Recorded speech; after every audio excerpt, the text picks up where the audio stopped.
And so, here we are with the important films of 2024. That is to say, all the movies deemed as significant by those that decide on all the awards.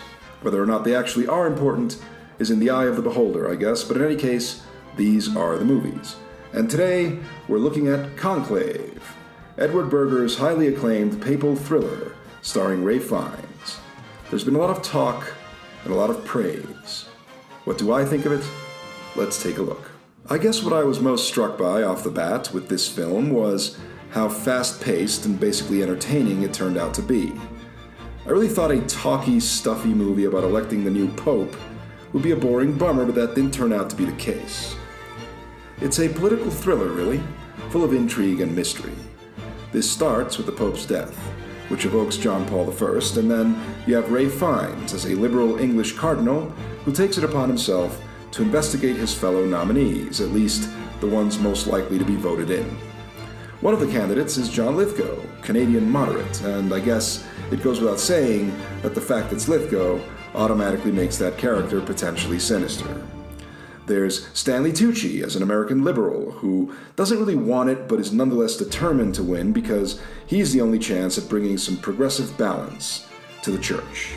In any case, the liberal cardinals are all very much ideologically united against the Italian cardinal, probably Mel Gibson's favorite character, a staunchly conservative and yes, openly bigoted and hateful candidate played by Sergio Castellitto, who laments how permissive the church has become and wishes to return things to the old ways of Latin masses and so on. You know, make the Vatican great again and all that good stuff. Yes, I would think the parallels with our current political reality should be lost on no one, particularly as the movie enters its third act, and especially given how it ends, with a real whopper that I will not give away, but suffice to say you will either gasp or groan or do a little bit of both. But this movie is not based on a true story, it's based on a novel published in 2016, and I'm pretty sure that novel, which I haven't read, was both a bestseller and very much an airport potboiler, which this movie absolutely is at the end of the day. It really is the kind of movie you might watch on a plane, but if you do that,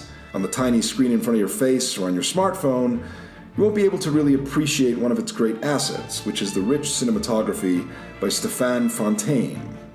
Most of this movie takes place indoors. The corridors, rooms, and courtyard of the Vatican residency buildings were painstakingly recreated at Cinecittà, and the film manages to have a visual opulence that is at once epic and intimate. Oh, before I forget, Isabella Rossellini is in this, playing a nun. She was nominated for an Oscar, and I don't know why. She's a fine actress, don't get me wrong, I just don't think this movie gives her much to do one way or the other. I think she was nominated because they wanted to give this movie as many nominations as possible in all the major categories, and since she's the only woman, she's got a nomination too. Weirdly, Edward Berger didn't get a nomination, so I guess this is the 2024 picture that directed itself. But anyway, see it. It's engaging, entertaining, witty, very well acted. It's a good 2 hours of your time. Hope you enjoyed that review, and if you did, please give me a like and share the video, and please subscribe to my channel.